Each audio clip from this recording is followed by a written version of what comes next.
Mapagpalang araw po muli, madlang listeners. Ako po muli si Miss J.A. na muli maghahandog sa inyo ng isa na namang maganda at nakakakilig na kwento na isinulat ng ating mahusay na writer na si Miss Ena. Sana po'y magustuhan niyo ang kwentong ito at kapulutan ng aral. Maraming salamat. Simulan na natin ang kwentuhan. Umalingaw-ngaw ang galit na sigaw ni Doña Celia sa buong mansyon. Napatingin na mga kasambahay. Napahinto ang mga gwardya at natahimik ang lahat.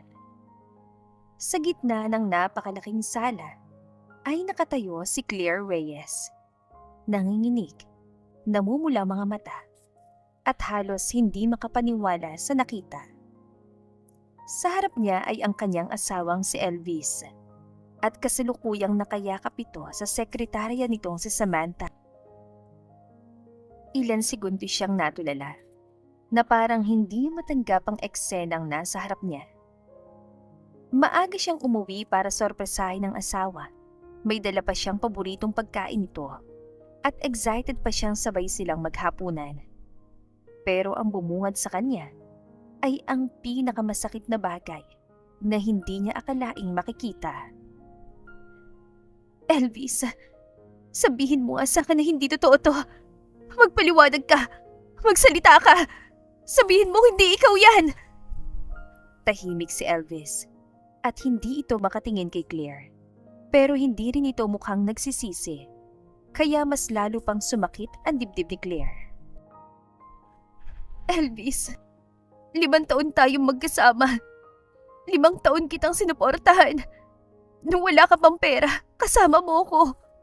Nung nagsisimula pa lang negosyo mo, ako nasa tabi mo. Hindi kita iniwan kahit ilang beses tayo muntik malugi. Tapos ito lang yung kapalit.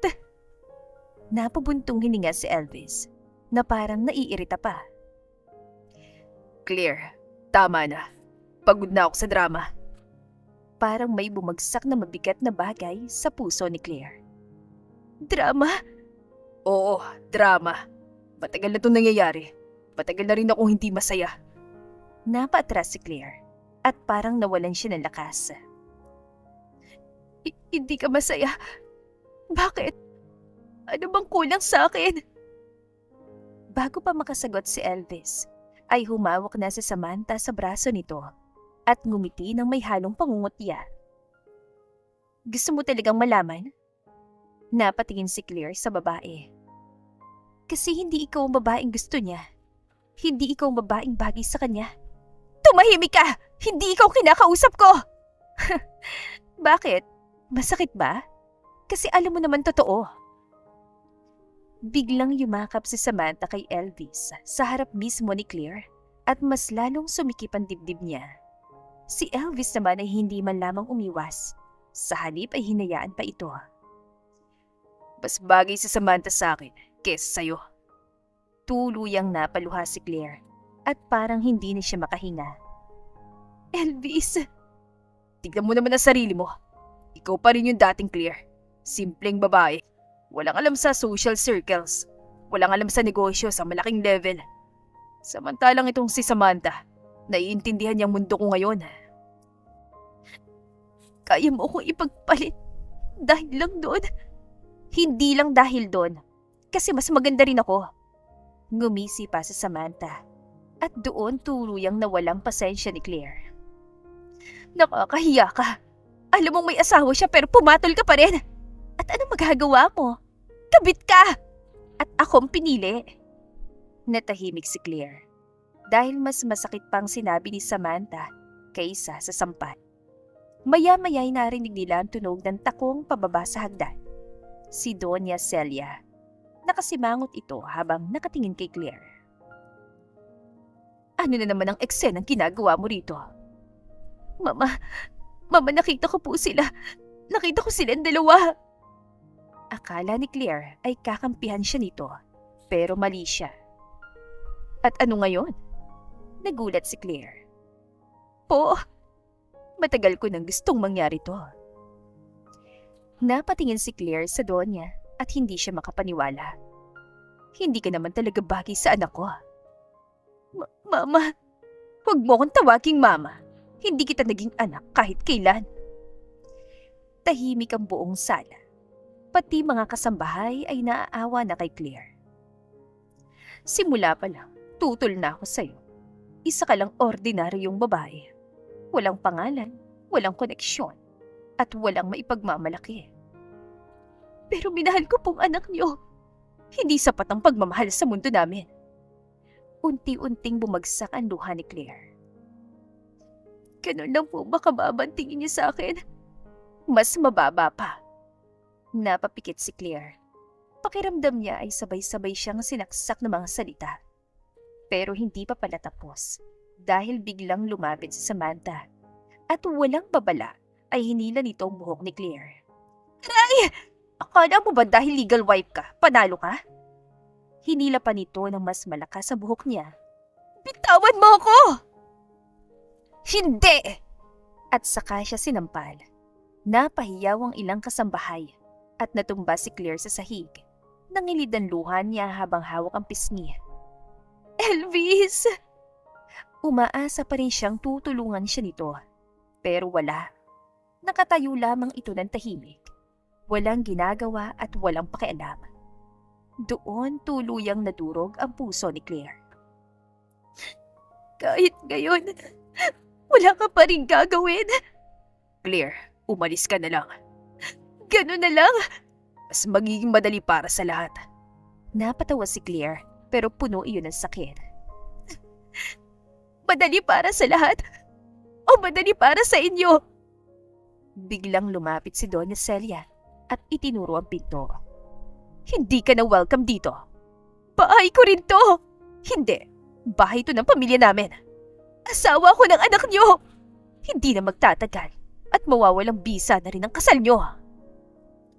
Nakangiting lumapit sa Samantha. Narinig mo? Kaya umalis ka na. Pagkatapos ay muli siyang tinulak, kaya nawala ng balansa si Claire. Bumagsak siya sa marmol na sahig at tumama pa ang sikod niya. Napangiwi siya sa sakit, pero mas masakit pa rin ang nararamdaman niya sa kanyang puso. Mga guard! Agad lumapit ang dalawang lalaki. Ilabas niyo siya! Huwag! Bitawan niyo ako! Ngunit walang nakinig. Kinabig siya ng mga ito patungo sa pinto. Elvis! Elvis, tingnan mo naman ako! Tahimik pa rin si Elvis na parang wala siyang halaga. Na parang hindi sila nagsama ng 5 taon. Na parang hindi niya ito minahal. Doon naramdaman ni Claire ang pinakamatinding sakit sa buhay niya. Nang tuluyan siyang maitapon sa labas ng mansyon, sakto namang bumuhos ang malakas na ulan. Bumagsak siya sa basang lupa, sugatan, madumi at umiiyak. Unti-unti niyang itinaas ang ulo at tumingin sa mansyon. Sa bahay na minsan niyang itinuring na tahanan. Sa bahay na pinaglaanan niya ng pagmamahal. At sa bahay na naging simbolo ng kanyang pinakamalaking pagkakamali. Habang pumapatak ang ulan sa kanyang mukha, ay dahan-dahan siyang tumayo. Pinunasan niyang kanyang mga luha. At sa unang pagkakataon, matapos siyang apihin, ay nagbago ang tingin niya. Nawala ang takot, nawala ang awa, at ang natira lang ay galit. Akala niyo, tapos na lahat. Tumingala siya sa mansyon. Minamaliit niyo ako dahil akala niyo wala akong kayang gawin. Humigpit ang kanyang kamao. Pero sisiguraduhin ko darating ang araw na luluhod kayo sa harapan ko. Nanginginig sa galit sina Doña Celia at Samantha habang nakatanaw mula sa bintana. Ngunit hindi nila alam na ang babaeng pinalayas nila ng gabing yon ay siyang magiging dahilan ng pagbagsak nilang lahat. Pagbabayaran niyo to! At kasabay ng malakas na kulog sa kalangitan, ay tahimik siyang naglakad palayo sa mansyon. Ang simula ng kanilang karma ay magsisimula na. Patuloy ang paglakas ng ulan habang naglalakad si Claire sa gilid ng kalsada. Basang-basa ng kanyang damit at magulo ang buhok. May bakas pa ng sampal sa kanyang pisngi at masakit pa rin ang mga braso niya dahil sa paghila at pagtulak ng mga taong dati niyang itinuring na pamilya. Hindi niya alam kung gaano katagal siyang naglakad. Ang alam lang niya ay wala na siyang balak bumalik. Tapos na ang lahat at tapos na ang 5 taon niyang pagtitiis. Tapos na ang pagmamahal na paulit-ulit niyang ipinaglaban. Huminto siya sa harap ng isang napakalaking gate. Isang lugar na ilang taon na niyang hindi pinupuntahan. Napatingala siya at nakita ang nakasulat na pangalan. Reyes Estate. Napapikit siya at maraming alaala ang bumalik. Ito ang tahanang iniwan niya noon. Ang buhay na kusang loob niyang tinalikuran para kay Elvis. Huminga siya ng malalim bago pinindot ang intercom. Ilan segundo lang ay bumukas agad ang gate at nagulat siya dahil parang hinihintay siya ng mga tao sa loob. Pagpasok niya ay mabilis na lumapit ang ilang bodyguards. Nandito ba si kuya? Nagkatinginan ng mga bodyguard. Opo ma'am, nasa loob po siya. Hindi na nakapagsalita pa si Claire. Pakiramdam niya ay mawawala na siya ng lakas anumang oras. Maya-maya, bumukas ang malaking pinto ng mansyon at lumabas ang isang matangkad at guwapong lalaki. Naka-black polo at nakasimangot. Pero nang makita si Claire, ay biglang nagbago ang mukha nito. Siya si Danico Reyes, ang kuya ni Claire na ilang taon na niyang hindi nakakasama. Claire. Mabilis itong bumaba ng hagdan na halos patakbo at nang makita na maayos ang kalagayan ng kapatid ay tuluyan itong natagilan. May pasa sa braso, namamaga ang pisngi at halatang umiyak na matagal. Ano nangyari sa'yo? Hindi agad nakasagot si Claire, pero sa wakas ay naramdaman na niyang ligtas siya at doon siya tuluyang napaiyak. Kuya! Agad siyang niyakap ni Danico na mahigpit na parang ayaw na siyang pakawalan. Claire, anong ginawa nila sa'yo? Bakit ganyan ang itsura mo? Kuya, hindi ko na kaya. Shh, nandito na ako. Mas lalong umiyak si Claire. Dahil parang lahat ng sakit na pinigilan niya ay sabay-sabay na lumabas. Matagal siyang umiyak sa balikat ng kapatid at tahimik lamang itong nakikinig. Hindi siya minadali, hindi siya pinagsalita agad at hinayaan lang siyang ilabas lahat. Pagkaraan ng ilang minuto ay pumasok sila sa loob ng mansyon at pinagamot agad ni Danico ang mga sugat niya. May doktor na agad na dumating at tahimik lamang si Claire habang nilalagyan ng gamot ang mga pasa niya. Ngunit habang nakatingin si Danico sa mga sugat ng kapatid ay mas lalo itong nagagalit. Pagkatapos ng gamutan ay dinala siya ni Danico sa isang pribadong lounge. Silang dalawa. Habang tahimik ang buong silid. Claire. Gusto kong malaman ng totoo. Napayuko si Claire. Walang itatago, walang pagsisinungaling, at sasabihin mo sa akin na lahat. Tumango si Claire at doon niya sinimulang ikuwento ang lahat. Nagsimula siguro mga ilang buwan na nakaraan. Napapansin ko madalas ang umuwi ng gabi si Elvis. At wala ka naging hinala? Meron. Pero ayoko mag-isip na masama.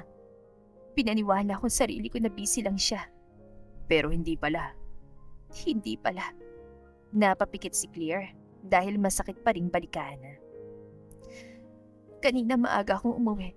At excited pa nga ako kasi anniversary week namin. Damn. Bumili pa ako ng paborito niyang pagkain. At akala ko matutuwa siya. Unti-unting namuo ang luha sa mga mata niya. Pagpasok ko sa office niya, nakita ko sila.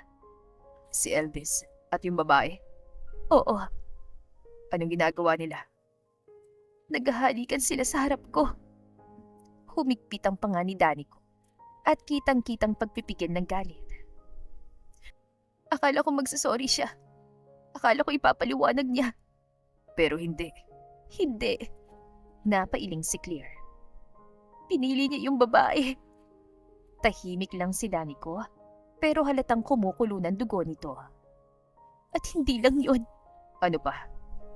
Dumating si Doña Celia. Biglang tumigas sa mukha ni Danico. Yung biyanan mong mahilig mang mata. Oo, Anong ginawa niya? kinampihan niya yung kabit. Napamura si Danico na mahina. Grabe.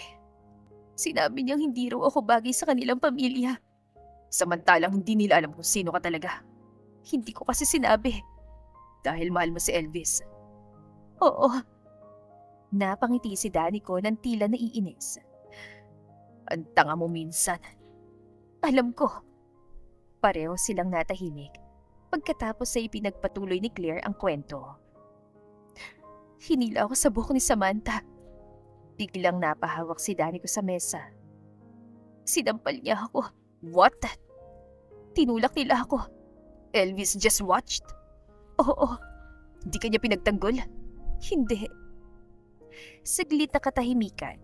As in, napakatahimik. Pero ramdam ni Claire ang galit ng kapatid. Kuya, mas masakit yung hindi niya ako ipinagtanggol. Napayuko si Claire. Mas kaya kong tanggapin kung siya lang yung nagtaksil eh. Pero yung makita ko wala siyang pakialam habang pinapahiya ako. Nabasag ang boses ng dalaga. Ang sakit pala nun. Dahan-dahang hinawakan ni Danny kong kamay niya. Claire, Mm. tignan mo ko. Tumingin siya sa kapatid. Hindi mo kasalanan ang nangyari. Pero baka may pagkukulang din ako. Wala. Kuya, Wala kang pagkukulang. tumahimik si Claire. Minahal mo yung lalaki. Sinuportahan mo siya. At tinulungan mo siyang yumaman. Ibinigay mo lahat sa kanya. Kaya ang may problema ay sila. Unti-unting napuno ng luha ang mga mata ni Claire. Alam mo kung ano yung pinakamalaking pagkakamali nila? Ano? Bahagyang umiti si Daddy ko, pero malamig ang ngiting yun. Yun na yung minamaliit ka nila. Kasi akala nila isa ka lang ordinaryong babae. Dahil pinili kong mamuhay ng simple. Exactly. Tumayo si Danny ko at lumapit siya sa malaking bintana. Nakatanaw sa madilim na gabi. Habang ipinapahiya ka nila, hindi nila alam kung sino talagang binabangga nila. Kuya, Ilang taon kang nanahimik. oo. Pero sapat na yon. Dahan-dahan na humarap si Danny ko sa kapatid. At ngayon ay wala nang bakas ng lambing sa mukha nito. Puro galit na lang. Galit para sa kapatid niyang nasaktan. Claire, Ano yon? panahon na para malaman nila kung sino talagang inapi nila. At sa wakas, matapos siyang pinalayas, ay may kung anong nagbago sa loob ni Claire. Hindi na siya yung babaeng umiiyak sa ulan at hindi na siya yung babaeng walang kalaban-laban. Dahil simula ng gabing yun, magsisimula na ang pagbabalik ng tunay na Claire Reyes. Lumipas ang ilang buwan at marami nang nagbago. Ang babaeng dating umiiyak sa ilalim ng ulan habang nakatingin sa mansyon ng pamilya Villanueva ay unti-unti nang nawawala. At ang dating Claire na itinago niya sa loob ng maraming taon ay nagsisimula ng bumalik. Sa loob ng Reyes Global Holdings, isa sa pinakamalaking korporasyon sa bansa, ay abalang-abalang lahat. May mga executive na papasok at lalabas sa conference rooms. May mga empleyadong nagmamadali sa kanilang trabaho. At sa pinakatuktok ng gusali ay nasa isang malaking boardroom si Claire. Nakasuot siya ng simpleng beige na business suit. Nakatali ng maayos ang kanyang buhok at walang bakas ng dating mahina at api-aping babae. Mas kalmado na siya, mas matatag at mas may kumpiyansa. Sa harap niya ay nakaupo ang iba't ibang investors at board members. Ma'am Claire, honestly po, sobrang impressive ng proposal nyo. Di namin inasahan na ganong kabilisangat ang renewable energy project. Totoo po, sa totoo lang, noong una naming nalaman na babalik kayo sa kumpanya, marami yung nagduda. Pero ngayon, kayong isa sa pinakamagagaling na executive sa buong grupo. Napangiti ng bahagya si Claire. Thank you. Pero hindi ko naman po ito nagawa ng mag-isa. Team effort pa rin to. Ganyan ka pa rin talaga, Ma'am Claire. Kahit ikaw ang dahilan kung bakit tumaas sa malaki ang value ng kumpanya, ayaw mo pa rin akuin ng credit. Tumawang ilang nasa conference room habang nakaupo sa kabilang dulo ng mesa si Danko. Tahimik lang itong nakamasid at hindi niya maitago ang pagmamalaki sa kapatid. Sinasabi ko naman sa inyo dati pa, underestimated lang talagang kapatid ko. Nagkatawanan muli ang lahat. Samantalang si Claire ay napailing na lang. Ilang buwan pa lang nakakalipas, pero pakiramdam niya ay ibang tao na siya. Pagkatapos ng meeting ay isa-isang nagsialisa ng mga tao. Naiwan si Claire sa conference room habang inaayos sa mga dokumento. Pagod siya dahil mula umaga hanggang hapon ay puro meeting. Pero mas gusto niya yon. Mas mabuti nang maging busy kaysa magmukmuk.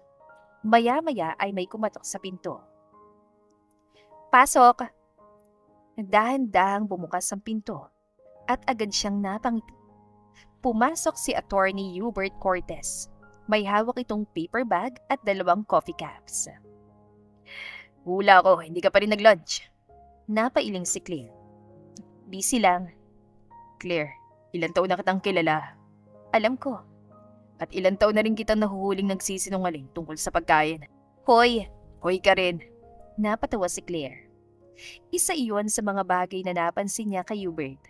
Kahit gaano siya kabisi o ka-stress, ay nagagawa pa rin itong pagaanin ang pakiramdam niya. Lumapit si Hubert at inilapag ang pagkain sa mesa. Kumain ka muna. Hindi pa nga ako gutom. Di ako nagtatanong, sinasabi kong kumain ka na. Ang bosi mo. At matigas ang ulo mo. Napailing na lang si Claire bago tuluyang binuksan ang paper bag. Pagkakita niya sa laman ay napangiti siya. Paborito niyang sandwich at paborito niyang kape. Paano mo naalala lahat ng paborito ko? Hindi ko naman nakakalimutan eh. Bahagyang natigilan si Claire at mabilis namang umiwas ang tingin si Hubert na parang may nasabi itong hindi sinasadya. Salamat. Wala nga naman. Tahimik silang kumain sandali. Komportable ang katahimikan. Hindi pilit at hindi awkward. Yung tipong hindi niya kailangang magsalita para maramdaman niyang may kasama siya. Maya-maya ay nagsalita si Hubert. Kumusta ka naman? Okay naman. Totoo? Medyo. Medyo lang? Siyempre, may mga araw pa rin na naaalala ko. Si Elvis? Tumango si Claire. Hindi dahil mahal ko pa siya. Mas naiisip ko kung paano ko hinayaan ang sarili kong tratuhin ng ganon. Tahimik na nakikinig si Hubert. Alam mo yung pakiramdam na ibinigay mo lahat. Tapos isang araw, marirealize mong wala pa silang respeto sa'yo. Hindi ikaw may mali doon. Alam ko naman. Good. Pero minsan, napapaisip pa rin ako eh. Normal lang yun. Napangiti si Claire. Dahil napansin niya na hindi siya hinuhusga ni Hubert. Hindi rin siya pinipilit mag-move on. Nakikinig lamang ito at malaking bagay yun. Maya-maya ay tumunog ang cellphone ni Claire. May bagong balita sa business news at aksidenteng nakita niya ang litrato ni na Elvis at Samantha. Magkahawak kamay, nakangiti at parang masayang-masaya. Biglang nanahimik si Claire at napansin yun ni Hubert. Hey. Hmm? Huwag mo nang tignan. Nakakatawa no? Ano? Dati kapag nakita ko sila, umiiyak ako. At ngayon? Naiinis na lang ako. Napatawa si Hubert. Progress yun. Progress talaga? Oo naman. Dati kasi gusto mo pang balikan. Hoy! Totoo naman eh. 1 beses lang yun 3 beses. Binibilang mo? Siyempre. Napailing si Claire habang natatawa. At sa totoo lang, matagal na panahon na rin mula nang tumawa siya ng ganito. Walang sakit, walang luha at walang takot. Pagkatapos ng ilang minuto ay tumayo si Hubert. Sige na, may hearing pa ako mamaya. Thank you sa pagkain. Wala nga naman. Thank you rin sa pag-alala. Ngumiti si Hubert. Yung ngiting matagal nang hindi niya ipinapakita. Claire? Hmm? Kahit gaano ka kabisi, huwag mong pababayaan ang sarili mo. Okay. Promise? Promise. Good. Maglalakad na sana si Hubert palabas nang muli siya magsalita. At saka, Ano yun? Mas bagay sa yung ngiti mo ngayon. Natigilan si Claire at biglang bumilis ang tibok ng puso niya. Hindi niya alam kung bakit. Samantalang si Hubert ay mabilis na lumabas ng opisina. Ewan ko sa iyo, Hubert. Ngunit hindi nawala ang ngiti sa kanyang labi. At habang nakatanaw siya sa bintana ng kanyang opisina, ay napansin niyang iba ng pakiramdam niya. Hindi pa man tuluyang nawawala ang sakit na nakaraan, pero unti-unti nang bumabalik ang dating Claire. Ang Claire na matapang, ang Claire na may kumpiyansa sa kanyang sarili, at ang Claire na hindi na kailanman papayag na tapakan ng kahit sino. Habang sa kabilang panig ng syudad, ay abala sina Elvis at Samantha sa pagyayabang ng kanilang tagumpay. Hindi nila alam ng babaeng minsan nilang minamaliit ay mas lalo pang lumalakas. At sa pagkakataong yon, hindi na siya babalik bilang biktima. Babalik siya bilang babae na kayang kunin ang lahat ng inakala nilang kanila. Lumipas pang ilang linggo, habang tahimik na nagtatrabaho si Claire sa loob ng Reyes Global Holdings, ay ibang klase naman ang buhay ni Samantha at Doña Celia. Halos araw-araw ay laman ng social media si Samantha. May bagong designer bag, may bagong alahas, may bagong luxury vacation, at may bagong post na puno ng pagpapakita ng kayamanan. Samantala, si Doña Celia naman ay abalang-abala sa pagdalo sa iba't ibang social events, kung saan ito nagpapapicture, kung sino-sinong iniimbitahan sa kanilang mansyon, at palagi nitong ipinagmamalaki ang negosyo ng pamilya Villanueva. Hindi nila alam na habang nag-e-enjoy sila sa kanilang marangyang buhay, ay may taong tahimik na kumikilos sa likod nila. At ang taong yon ay si Claire. Sa loob ng isang pribadong conference room ng Reyes Global Holdings, ay nakaharap si Claire sa grupo ng financial advisors at legal team. Kasama rin niya sina Danico at Attorney Hubert. Sa gitna ng mesa ay nakabukas ang iba't ibang financial reports, at karamihan sa mga dokumentong yon ay tungkol sa kumpanya ni na Elvis. Kumusta ng acquisition? Isa sa mga financial analyst ang agad sumagot. Ma'am Claire, base sa latest report, nakakuha na tayo ng additional shares mula sa 3 major shareholders. Ilang porsyento ng hawak natin? 38% po. Tahimik na tumango si Claire, samantalang si Danico ay napangisip. Ang bilis. Hindi naman nakakagulat. Bakit? Dalhabang busy ang Villanueva family sa pagyayabang. Hindi nila napapansin ang nangyayari sa kumpanya nila. Napatawa si Danico. Totoo naman. Huwag muna tayong makampante. Alam ko. Hanggat hindi pa natin hawak ang majority shares, pwede pa sila makabawi. Kaya nga tuloy-tuloy lang tayo. Tumango si Claire. Minsan ay naiisip niya kung gaano kalayo ang narating niya mula nung gabing pinalayas siya. At noong mga panahong iyon ay halos hindi siya makatayo sa sobrang sakit. Pero ngayon, siya na mismo ang nagdidikta ng galaw ng mga taong umapi sa kanya. Samantala, sa kabilang bahagi ng syudad ay masayang-masaya si Samantha habang nakaupo sa isang mamahaling cafe. May hawak itong cellphone habang nagla-live sa social media. Hi guys! Thank you sa lahat ng nagko-congratulate sa amin ni Elvis ha. Sobrang blessed talaga kami lately. Binasa niya mga comments at lalo siyang ngumiti.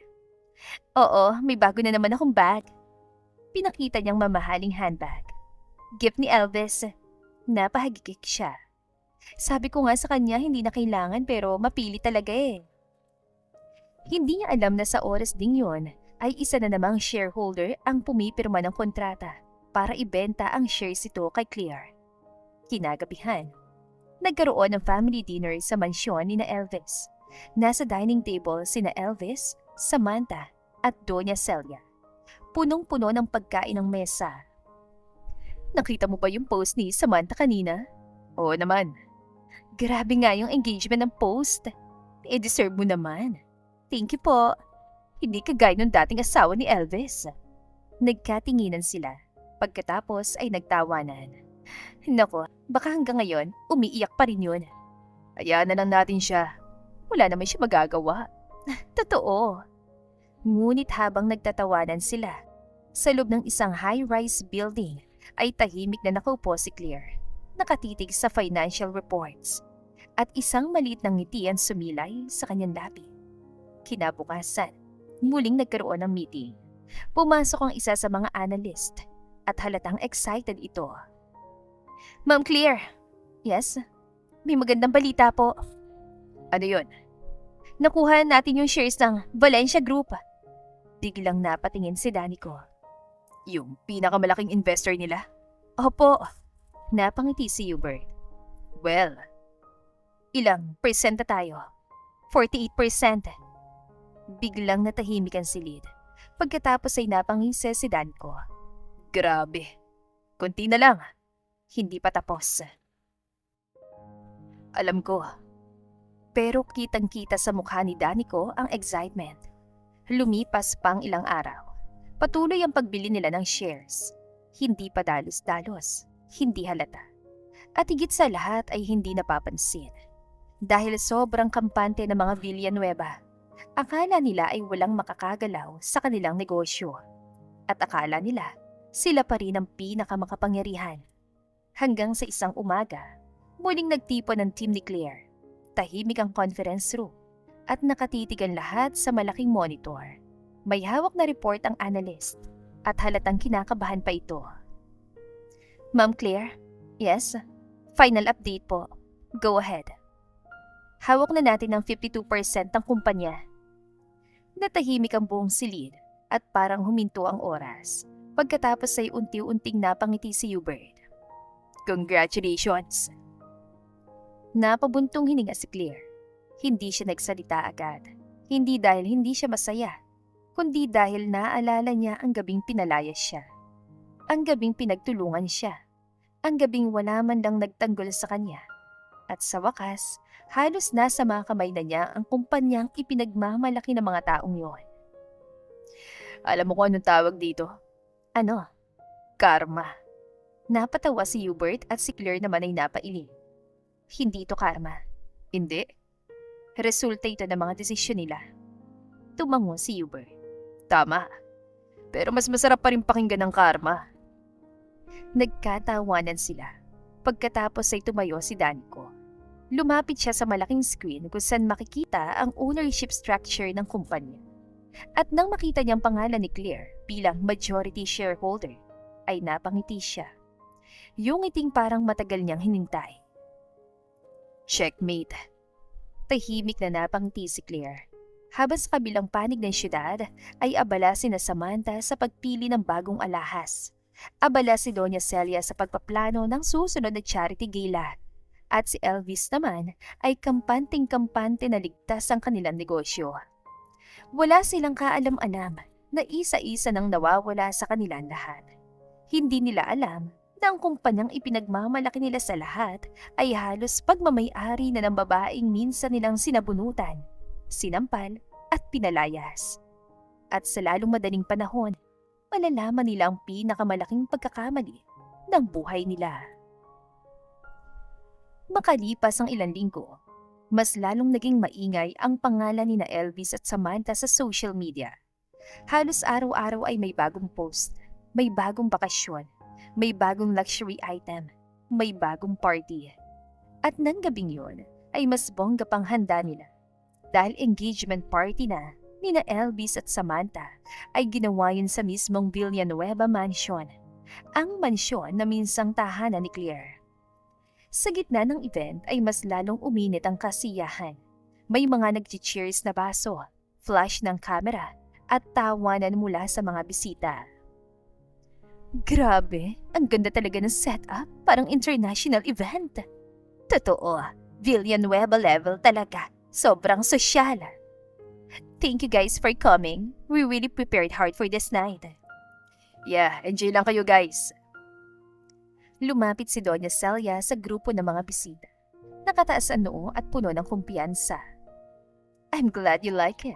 Hindi ko gusto yung simple lang. Dapat memorable ang lahat. Ma'am, sobra po talaga. Hindi po ito simple. Luxury po ito. Naku, baka mamaya mas malaki pang kasal kaysa dito. Nagkatinginan ng mga bisita at muling nagtawanan.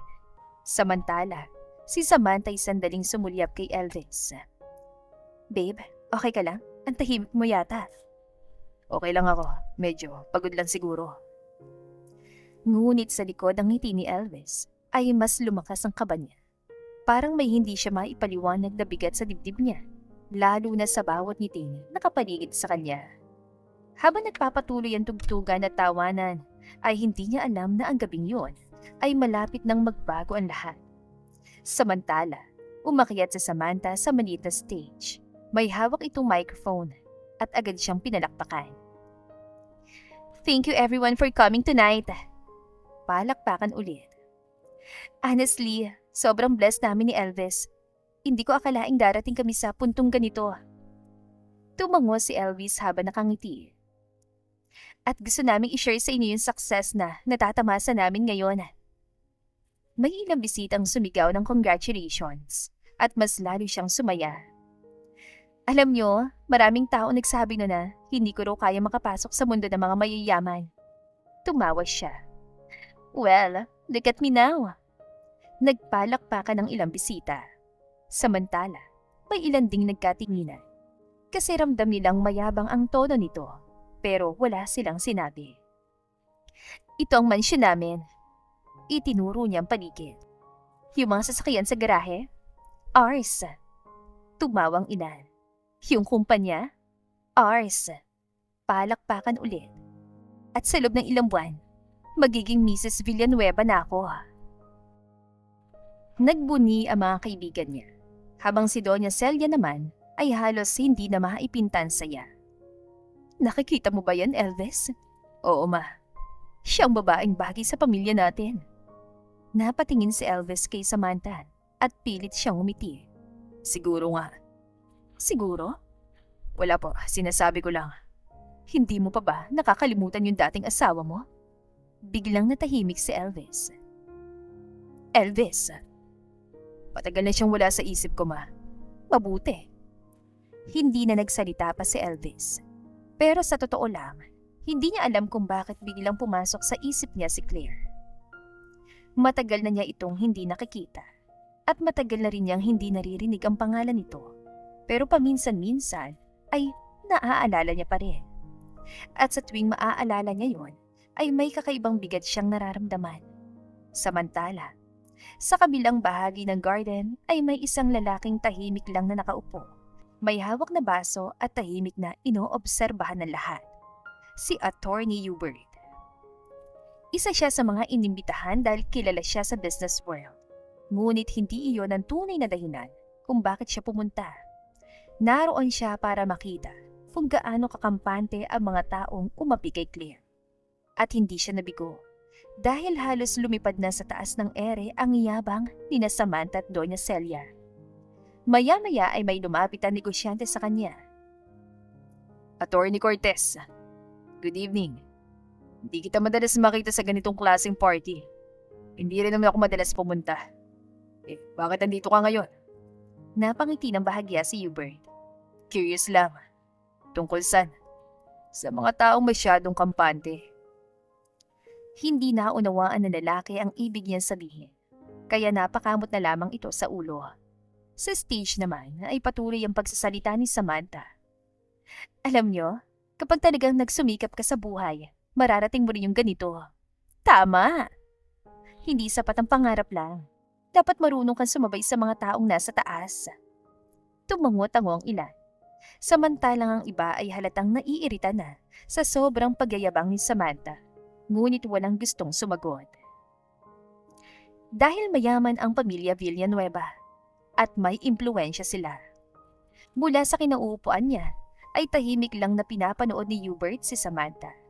Nakikinig sa bawat salita at bawat kilos. At habang tumatagal ay mas lalo siyang napapailing.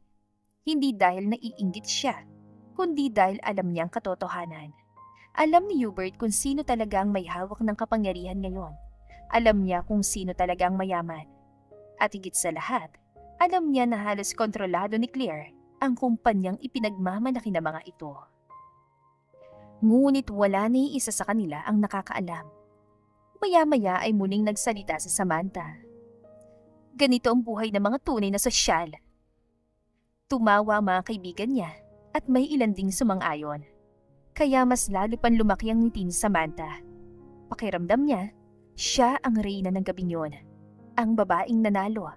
Ang babaeng nakakuha ng lahat. Ngunit sa isang sulok ay tahimik na nakaupo si Hubert. At dahan-dahan siyang humigop ng inumin at napailing. Kung alam mo lang kung sino talaga ang mas mayaman. Muli niyang ibinaling ang tingin sa stage at napapangiti na lang sa kanyang nasasaksihan dahil alam niyang malapit na. Malapit na nilang malaman ang katotohanan. Malapit nang mabasag ang ilusyon na sila ang pinakamakapangyarihan. At kapag nangyari yun, hindi na sila makakatakas sa kahihiyang naghihintay sa kanila. Makalipas ang ilang araw, tahimik ang buong Villanueva Corporation Building. Pero sa loob ng boardroom ay ibang klase ang tensyon. May emergency meeting na pinatawag. Lahat ng board members, investors at executives ay naroon na. May bulungan, may hula-hula at may kaba. Sino daw yung bagong majority shareholder? Hindi raw si Mr. Villanueva. May narinig ako. May nag-acquire ng malaking shares overnight. Nagkatinginan ng lahat. Anong ibig sabihin nito? Bakit may emergency meeting na hindi ko alam? Baka naman technical issue lang yan. Relax ka lang. At kahit naiinis si Samantha, ay halatang kinakabahan din siya. Si Doña Celia naman ay pilit na kumakalma. Huwag kayong OA. Wala namang makakagalaw sa atin dito. Pero hindi siya pinapansin ng iba. Dahil lahat ay nakatingin sa pinto na parang hinihintay ang isang tao. Nang biglang, pumukas ang pinto. Katahimikan. Dahan-dahan na ipumasok si Claire. Nakasuot ng eleganteng black business suit. Nakaayos ang buhok, kalmado ang mukha, at walang bakas ang dating Claire na umiiyak at sugatan. Kasunod niyang ilang matitinding abogado na halatang high-profile lawyers. Napahinto ang lahat na parang biglang na-freeze ang hangin sa loob ng silid. Claire? Anong ginagawa niya dito? Impossible! Tahimik lang si Claire habang naglalakad papunta sa gitna. Hindi siya nagmamadali at hindi rin siya kinakabahan. Umupo siya sa pinakamalaking upuan sa mesa, yung reserved para sa majority owner. Tahimik at isa-isang tumingin sa kanya ang mga board members. Ma'am, kayo po bang bagong representative? Hindi lang representative. Nagkatinginan lahat at napahigpit ang hawak ni Elvis sa mesa. Claire, ano nangyayari? Dahan-dahan tumingin si Claire sa kanya at doon siya ngumiti. Hindi yung ngiting masaya, kundi ngiting alam na ang katotohanan. Simula ngayon, tumigil siya saglit at lahat ay nakatingin sa kanya na parang hinihintay ang pagbagsak ng mundo nila. Ako ng bagong may-ari ng kumpanyang ipinagmamalaki ninyo. Katahimikan. Walang gumalaw. Walang nagsalita at parang tumigil ang oras. Ano? Joke ba to? Anong kalokohan yan? Hindi ito joke. Pinatong niya sa mesa ang folder na dala ng abogado at isa sa mga lawyers ang nagsalita. Legally speaking, Ma'am Claire now holds 52% of the company's shares. She has full controlling power over all major decisions. Nagkatinginan ang lahat at parang mas lalo silang hindi makapaniwala. Hindi pwede yan. Anong ginawa mo? Bumili ako ng shares. Hindi ganun kadali yun. Pero ginawa ko pa rin. Napatras si Elvis na parang unang beses niya nakita si Claire na ganoon. Hindi na ito yung babae na madali niyang mapatahimik. Sinisira mo kami! Alam mo ba yan? Sinisira? Tumayo siya at dahan-dahan lumapit sa mesa. Kayo sumira sa akin nun. Katahimikan. Sinabunutan niyo ako. Pinalayas niyo ako sa ulanan. Tinulungan niyo ang taong nagtaksil sa akin. Lahat nakayukot na titigilan. Ngayon lang kayo natakot? Hindi kami natatakot sa'yo! Sigurado ka? Natahimik si Samantha. Wala kang karapatan dito! Wala akong karapatan? Sa totoo lang, ako nang may-ari ng lahat ng karapatan dito. Katahimikan at parang tumigil ang hininga ng lahat. Claire, pwede ba tayo mag-usap? Napatingin si Claire sa kanya na matagal. Tapos napainip. Ngayon, gusto mo makipag-usap? Hindi ko alam Na ano? Na kaya kong makabangon? Tahimik si Elvis. Na kaya kong kunin lahat ng inakala mo sa'yo? Claire, please. Pero hindi na siya pinakinggan ni Claire. Ginawa mo to para sirain kami! Hindi. Ano? Ginawa ko to para ibalik ang nawala sa akin. Saglit na katahimikan. Hindi ka bagay dito. Isa ka lang. Mahirap? Natigil si Donna Celia. Oo. Alam ko na sasabihin mo.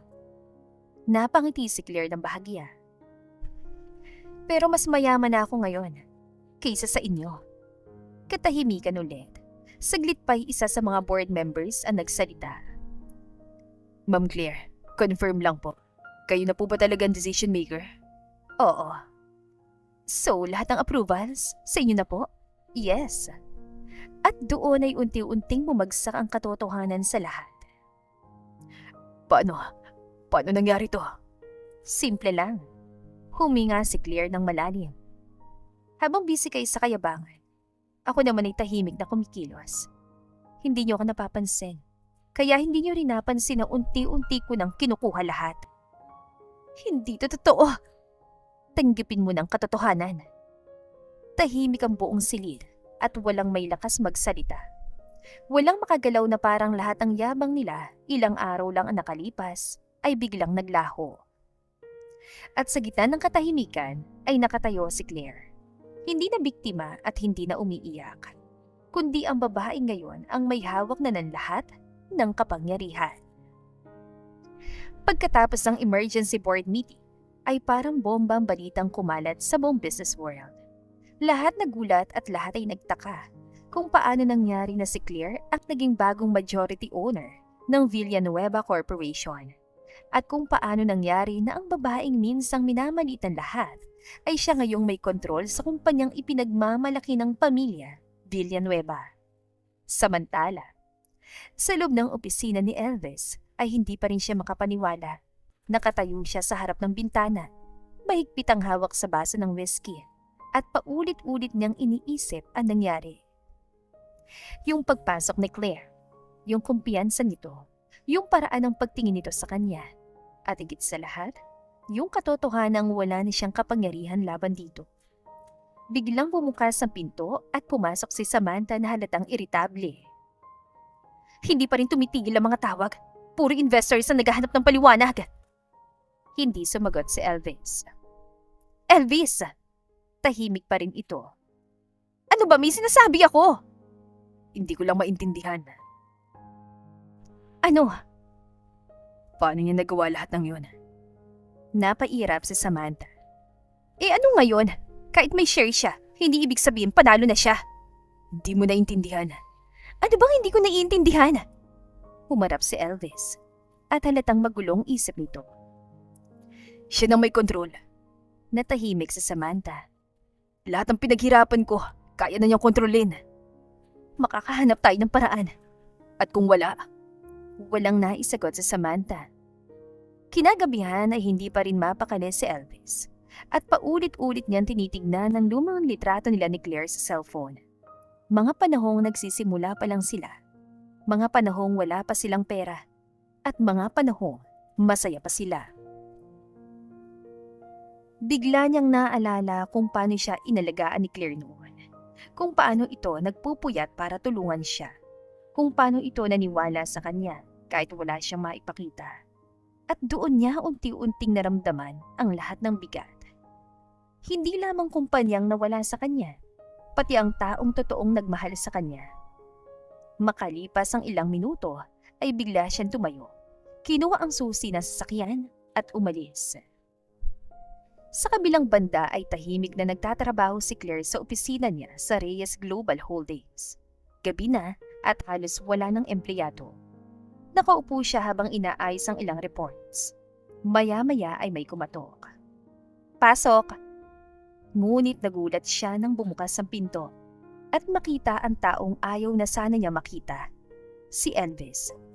Napatigil siya, hindi dahil nasaktan siya, kundi dahil hindi niya inaasahan ang kapal na mukha nito. Anong ginagawa mo rito? Pwede ba tayo mag-usap? Tungkol saan? Sa ating dalawa. Napangiti si Claire. Pero hindi yon masayang ngiti. Yung tipong natatawa siya dahil hindi niya alam kung seryoso ba talagang kaharap. Tungkol sa ating dalawa? Oo. Meron pa ba tayong dalawa? Hindi agad nakasagot si Elvis at dahan-dahan itong lumapit. Claire, pwede pa nating ayusin to. Napatawa si Claire. Hindi malakas at hindi OA. Pero halatang hindi siya makapaniwala. Talaga? Oo. Ngayon mo lang naisip? Hindi ganun. Hindi. Tumayo si Claire mula sa kanyang upuan at diretsyong tumingin sa dating asawa. Nung umiiyak ako, nasan ka? Tahimik si Elvis. Nung pinagtutulungan nila ako, nasan ka? Wala pa ring sagot. Nung pinalayas nila ako sa bahay, anong ginawa mo? Napayuko si Elvis. Wala. Katahimik. Saglit pa'y nagsalita si Elvis. Nagkamali ako. Alam ko. Sobrang laki ng pagkakamali ko.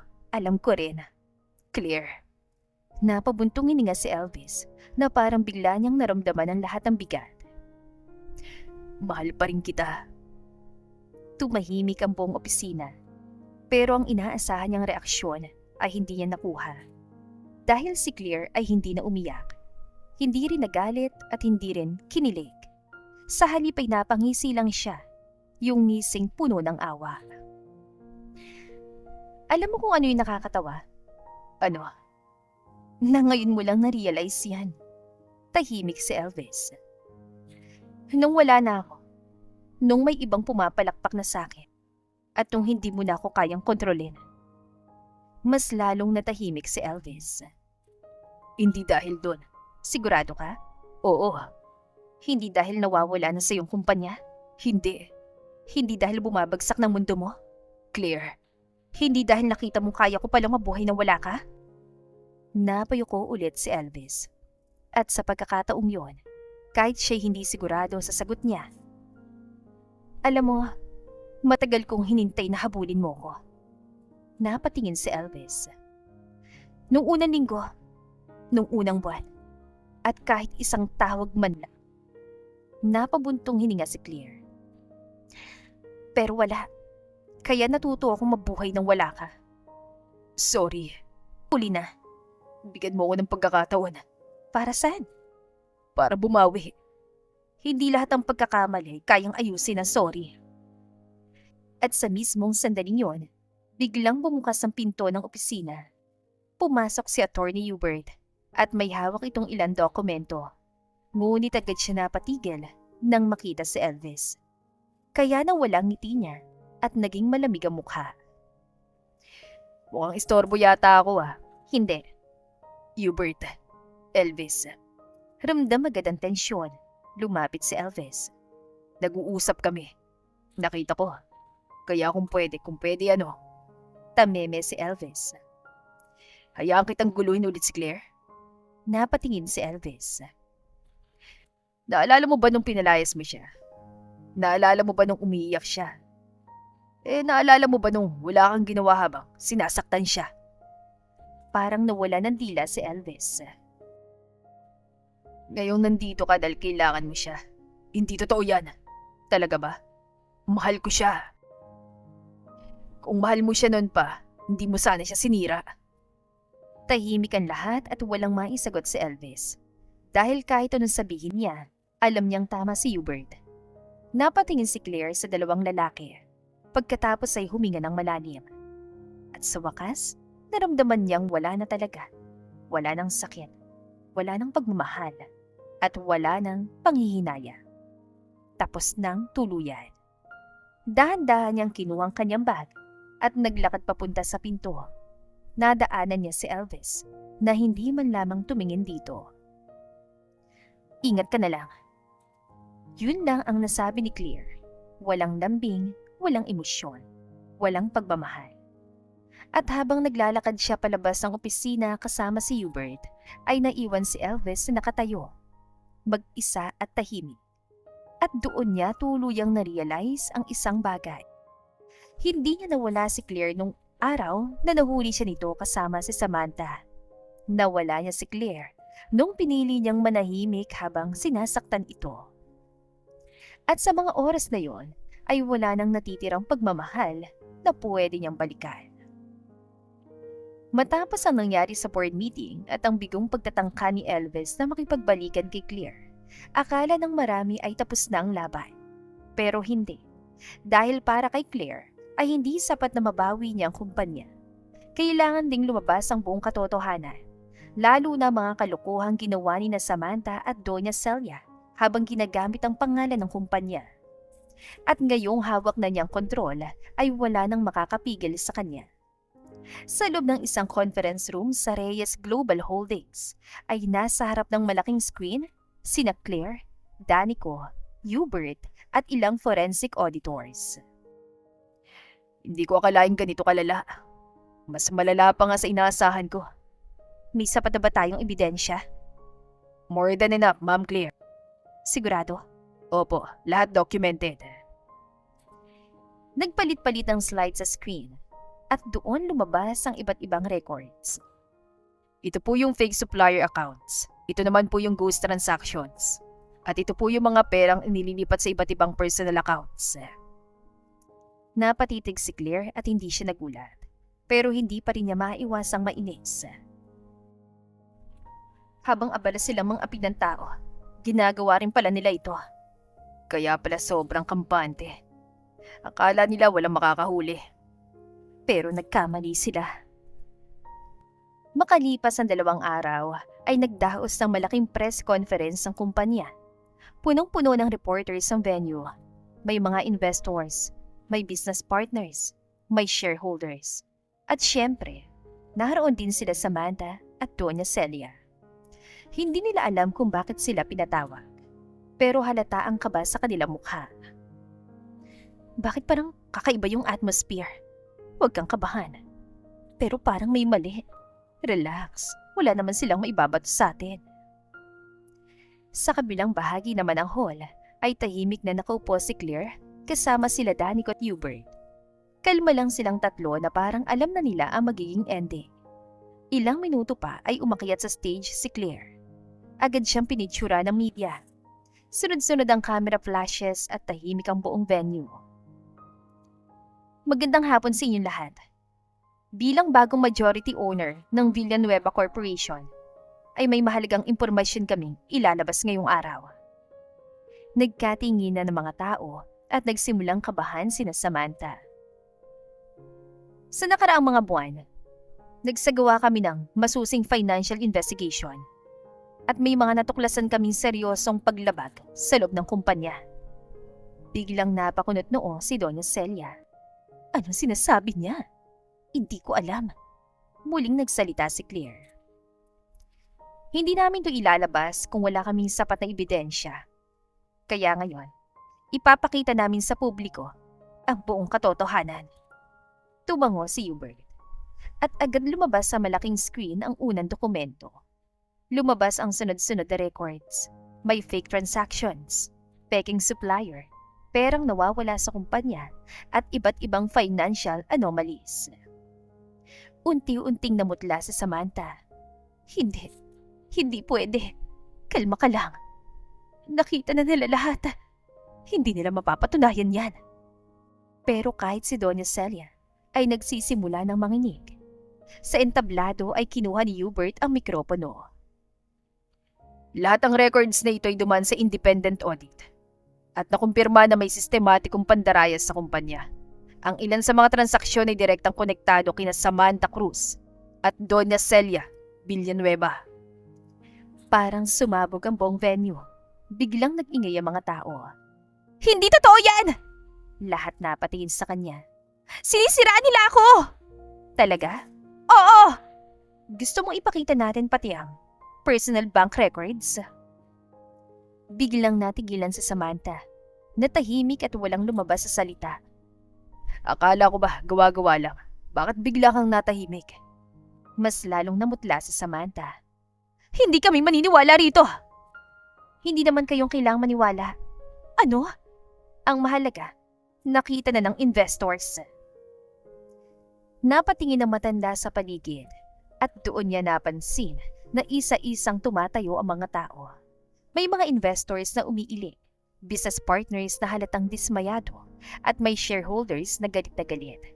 Unti-unting lumalayo ang mga tao kina Samantha at Doña Celia na parang may nakakahawang sakit ang dalawa. Hindi niyo pwedeng gawin sa akin to! Hindi kami ang gumawa sa'yo nito. Ano? Ikaw ang gumawa niyan sa sarili mo. At wala nang naisagot si Samantha. Sa loob lamang ng ilang oras ay kumalat ang balita sa buong bansa. Lahat ng news sites ay iyon ang laman. Lahat ng business pages ay iyon ang pinag-uusapan. At sa loob lamang ng isang araw, ang mga taong dating pinagpupurihan at kinaiinggitan ay naging sentro ng kahihiyan. Nagsimulang iwasan sila ng mga kaibigan. Iniwan sila ng mga business partners at isa-isang bumitaw ang mga taong dating nakapaligid sa kanila. Habang si Claire ay tahimik lamang na nakatingin mula sa malayo. Hindi siya nakangiti, hindi rin siya nagdiriwang. Dahil para sa kanya, hindi yun paghihiganti. Iyon ay simpleng bunga lamang ng katotohanang hindi habang buhay ay natatakpan ng pera at yabang ang mali. At sa araw na yon, tuluyang nawasak ang reputasyon ni Samantha at Doña Celia sa harap ng buong mundo. Ilang linggo matapos ang malaking eskandalo ay parang domino na sunod-sunod na bumagsak ang mundo ni Samantha at Doña Celia. Ang mga taong dating nakapaligid sa kanila ay isa-isang nawala. Ang mga kaibigan dating halos araw-araw nilang kasama sa mga party at social events ay biglang naging busy. Ang mga investors na dating nakikipagkamay sa kanila ay hindi na sumasagot sa tawag. At ang media na dati nilang ginagamit para magpasikat, sila na ngayon ang laman ng balita. Hindi para purihin, kundi para punahin. Sa loob ng Villanueva Mansion ay tahimik ang buong bahay. Wala nang engranding handaan, mga bisita at wala nang tawanan. Nasa sala si Samantha, hawak ang cellphone. Paulit-ulit niyang binabasa ang mga balitang lumalabas tungkol sa kanya. At habang tumatagal, ay mas lalo siyang natataranta. Hindi pwedeng ganito. Mabilis siyang tumawag sa isang kaibigan. Ngunit ilang segundo lang ay binabaan siya nito. Tumawag ulit siya sa iba, pero walang sumagot. Bakit walang sumasagot? Halos maihagis na niya ang cellphone sa sobrang inis. Maya-maya ay bumukas ang pinto at pumasok si Elvis. Ngunit iba nang itsura nito. Pagod, problemado, at wala na ang dating kumpiyansa nito. Babe, may nakausap ka bang abogado? Sabi mo sa akin na may paraan pa para ayusin to. Tahimik lang si Elvis. Elvis! Totoo ba? Ano? Yung mga account, yung mga perang itinago mo. Unti-unting namutla sa Samantha. Elvis, hindi ganun ang... Sagutin mo ko! Naniniwala ka ba sa mga kasinungalingan nila? Sagutin mo ko! Totoo ba? Napaupo si Samantha at doon na niya na-realize na alam na nito ang lahat. Ilang taon mo ko niloko? Hindi kita niloko. Hindi. Minahal kita. Talaga? Oo! Kahit wala akong pera? Hindi agad nakasagot si Samantha at sapat na yun para kay Elvis. Napatawa ito, pero hindi masayang tawa. Yung tipong sobrang sakit na, kaya dinadaan na lang sa tawa. Alam mo kung ano yung pinakamasakit? Elvis! Iniwan kong babaeng totoong nagmahal sa akin. Tapos, pinalitan ko siya ng taong pera lang palang gusto. Nagsimulang tumulo ang luha ni Samantha. Hindi totoo yan. Huwag ka na magsinungaling. Tumahimik ang buong sala. Pagkatapos ay tumayo si Elvis at kinuhang ilang gamit niya. Nataranta si Samantha. Saan ka pupunta? Aalis na ako. Hindi mo ako pwedeng iwan. Katulad ng ginawa ko kay Claire. Natahimik si Samantha. Alam mo, ngayon ko lang naintindihan kung gaano kasakit yung ginawa namin sa kanya. Please, Tapos na tayo. Elvis! Pero hindi na lumingon si Elvis. Tuluyan siyang iniwan nito. At sa unang pagkakataon, ay naranasan ni Samantha ang pakiramdam na maiwan. Makalipas ang ilang araw, ay mas lalo pang lumalang sitwasyon. Dumating ang mga awtoridad. May mga kaso ng isinampa laban kay Samantha. Fraud, financial manipulation, money laundering, at iba pang paglabag. Sa harap ng mansyon ay maraming reporter, kamera, at lahat ay gustong makita ang pagbagsak niya. Maraming mga naging tanong, ngunit wala siyang maisagot. Tahimik lang siyang yumuko habang pinapalibutan ng mga tao. Sa loob naman ng dating marangyang mansyon ay mag-isang nakaupo si Doña Celia.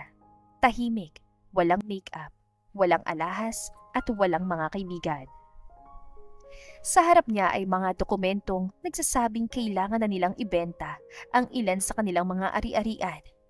Unti-unti nang nawawala ang lahat. Hindi ito pwedeng mangyari. Ngunit wala nang makakatulong sa kanya. Ang mga taong dati niyang minamaliit ay mas mataas na ngayon sa kanya. Ang mga taong dati niyang pinapaboran ay iniwan na rin siya. Maya-maya ay dumating si Elvis at tahimik siyang naupo sa tapat ng kanyang ina. May paraan pa ba? Wala na. Hindi pwedeng hayaan natin na mawala ang lahat. Nawala na. Kasalanan to ni Claire. Agad na patingin si Elvis sa kanyang ina at sa wakas ay hindi siya sumang-ayon. Hindi. Ano? Kasalanan natin to. Natahimik ang matanda. Pinagtulungan natin siya. Minamalit at sinaktan. At akala natin walang mangyayari. Napayuko si Doña Celia at wala siyang maisagot. Dahil kahit masakit, ay tama ang anak niya. Sa mga sumunod na araw ay tuluyan ang bumagsak ang pangalan ni Samantha at Doña Celia. Ang mga taong dati nilang kinukutya ay sila na ngayong kinukutya. Ang mga taong dati nilang minamaliit ay sila na ngayong minamaliitan lahat. At habang pinapanood nila ang pagbagsak ng mundong pinaghirapan nilang buuin, ay isa lang ang malinaw. Wala silang ibang masisisi dahil ang lahat na nangyari ay bunga ng sarili nilang kasakiman, kayubangan at maling pagtrato sa taong minsan nilang inapi. Makalipas ang 1 taon ay marami nang nagbago at halos lahat ng pagbabago ay pabor kay Claire. Ang dating babaeng umiiyak sa labas ng Villanueva Mansion ay wala na. Ang dating babaeng pinagtulungan, minamaliit at pinalayas ay matagal nang naiwan sa nakaraan. Ngayon, si Claire Reyes ay isa na sa pinakamatagumpay na negosyante sa bansa. Mas lumawak ang Reyes Global Holdings, dumami ang investors, dumami ang negosyo at mas lalo siyang ginalang sa industriya. Pero higit sa lahat ay mas masaya siya. Hindi dahil sa pera, hindi dahil sa kapangyarihan, kundi dahil sa wakas ay natutunan niyang mahalin at pahalagahan ang sarili niya. Sa isang sikat na hotel sa Makati ay katatapos lamang ng isang malaking business gala. Naroon ang iba't ibang CEO, mga investors, mga kilalang negosyante. At syempre, isa sa mga pinakaabangan ng media ay si Claire. Habang pababa siya ng stage matapos tanggapin ng isang prestihiyosong award, ay sunod-sunod ang palakpak ng mga tao. Congratulations, Miss Claire Reyes! Isa na naman pong milestone ang nadagdag sa inyong tagumpay. Thank you very much. May gusto po ba kayong sabihin sa mga taong humahanga sa inyong journey? Sandaling nag-isip si Claire. Pagkatapos ay ngumiti. Siguro, gusto ko lang sabihin na huwag matakot magsimula ulit. Minsan nakala natin, katapusan na kapag nawalan tayo ng mahalagang tao o bagay. Pero minsan pala, yun ang simula ng mas magandang buhay. Nagpalakpakan ang lahat. At kahit ang media ay napangiti, dahil alam ng marami ang pinagdaanan niya. Pagkatapos ng programa ay isa-isang nagpaalam ang mga bisita. May mga lumapit para makipagkamay. May mga gustong magpa-picture at may mga gustong makipag-business meeting. Pero nang matapos ang lahat, ay nagpasya si Claire na umuwi na rin. Habang naglalakad siya palabas ng venue, ay napansin niyang medyo tahimik na ang paligid. Mahina na lang ang ilaw sa garden area ng hotel at malamig ang hangin. Napangiti siya. Sa wakas ay makakapagpahinga din. Ngunit bigla siyang natigilan dahil may isang lalaking nakatayo malapit sa fountain. Parang may hinihintay at pamilyar ang tindig nito. Hubert? Dahan-dahang lumingon si Hubert at agad siyang sinalubong ng paborito niyang ngiti. Naka-formal suit pa rin ito pero halatang kinakabahan at hindi yun pangkaraniwan para sa isang abogado na sanay magsalita sa harap ng korte. Bakit nandito ka pa? Akala ko umalis ka na. May hinihintay kasi ako. Talaga? Oo. Sino? Ikaw. Napangiti si Claire. Pero napansin niyang parang iba ang kilos ng binata. Na parang may gustong sabihin at parang ilang beses nang pinag-isipan. Hubert, okay ka lang ba? Hindi. Ha? Actually, kinakabahan ako. Napatawa si Claire. Ikaw? Kinakabahan? Huwag kang tumawa. Sorry na. Hindi kasi ako sanay sa ganito. Sa alin? Napabuntong hininga si Hubert at sa kanya inilabas ang isang maliit na kahon mula sa bulsa ng kanyang coat. Agad natigilan si Claire at biglang bumilis ang tibok ng puso niya. Alam mo, ang tagal ko tong hinintay. Ilang taon din. Tahimik lang na nakatingin si Claire at hindi siya makapagsalita. Nung una kitang nakilala, gusto na kita. Hubert. Totoo, Claire. Napatawa ng kaunti si Claire. Tapos dumating si Elvis. At kahit masakit, tinanggap ko. Alam ko. Ang mahalaga nun, masaya ka. Sandaling natahimik ang dalawa. Pero alam mo kung ano yung hindi ko inaasahan? Ano? Yung makita kitang nasasaktan. Nawala ang ngiti ni Claire.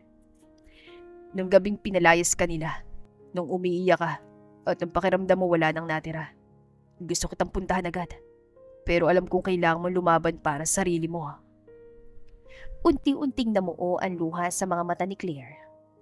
At tignan mo naman ngayon. Napangiti si Hubert. Ikaw na yung pinakamalakas na babaeng nakilala ko. Hindi naman. Totoo. Masyado ka nang bobola. Hindi ako nang bobola. Lawyer ka. Hoy. Pareho silang natawa.